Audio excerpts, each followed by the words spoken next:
Brian! Sarah, Brian, where you at?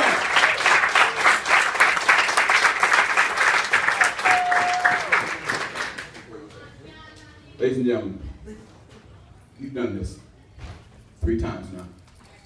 All right? I'm going to give you another analogy. All right? Let it sink in. Imagine that Sarah here, I'm sorry to use it like this. Imagine that Sarah here is your firstborn child, your baby, right? And she has just won a spelling bee, all right? And a language you did not know she could speak, all right? That shit is miraculous, all right?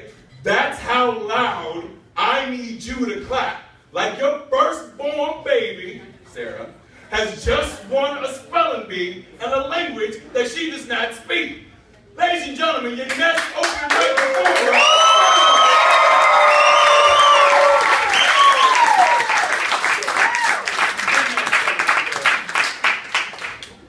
Hi, so I'm actually up here for my English final exam grade.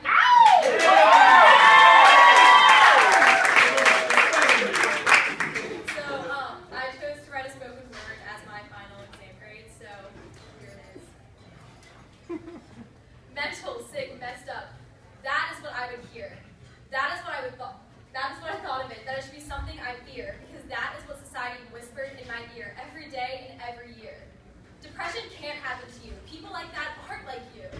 You have it all together, you see. You should be happy. Why aren't you happy? And when I came out and said, something is wrong, please help me, shh, don't say that. It'll go away, I promise. That is what you're good at. Just be happy. But pretending is what they meant. Pretending is what I'm good at. So I would put on a facade and pretend I wasn't flawed. Pretending I wasn't hurt. Hurt by the knives and the words and the axes. Hurt so much that I even wore the hurt by my shirt. Because no, I couldn't wear it by my face, because no, I couldn't be depressed. But instead, I wore it by my shirt, because it was my shirt that caught the tears after they rolled down my cheek. And years go by, and nothing has changed. They lied, they promised it would go away.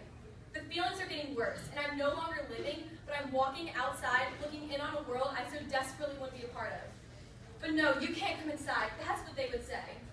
That's what they would scream from inside their warm, comfortable house. So I'll stay outside in the thorns and in the storms. So I stayed, and I stayed as the rains changed from a drizzle to a hurricane. And I stayed while the wind swirled around me. Take me, I would scream. Take me away. I hoped and I prayed. September 16th, the day the winds took me away, the day I became invisible to the perfect people and their perfect houses, the day the waters rose above my face, and the day the hurricane took me away. I no longer felt pain. The pain had stabbed me too many times. Numbness. Maybe I was numb. Or maybe I didn't want to feel the pain anymore. Maybe I had just felt enough. And the winds took me farther away than I could take myself. They took me to an office that was supposed to help but instead screamed failure. An office with a person who wanted to talk to me, but I was too broken to be fixed. That is what I thought. I was past the point of no return. I have my own problems. I don't want to hear about yours. That is what society tells people who are in the midst of a hurricane. That is what society told me. So when I finally was swept away, I was a failure and I was weak. October 24th, the day the rains gave way to a rainbow, and the day the flowers started to bloom again, and the day the water subsided and I finally stood on my own 2 feet. I stood tall, I stood firm, and I finally became someone different. I became me. It took 4 years of rain, and 4 years of winds, and 4 years of struggling to keep my head above the water to finally realize that I was strong. And I realized I wasn't perfect, but I realized I was, and I still am, perfectly flawed. And I realized that everyone has pain in their life. Isn't that normal? But I also realized something different. I realized that depression is a normal thing. An awful, horrible disease, but it's normal. And I wasn't alone.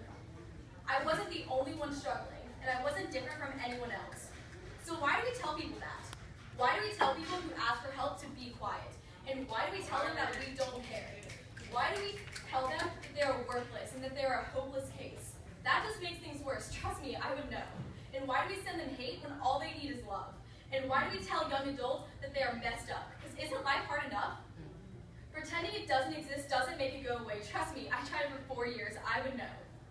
So why are we quiet? And yes, I'm referring to you and me, the people who have struggled together to dry off our rain boots.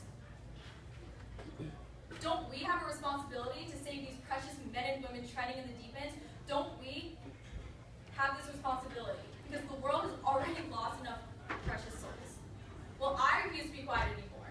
I am Sarah Wilder Bryant. I'm 16 years old. I love Taylor Swift. I love dancing around my room in my pajamas. I love baking at 2 a.m. because why the hell not? And I love having summer parties with my little sisters. I love eating ice cream out of the tub when I'm upset, and I believe crying in Nutella is the best fix for anything.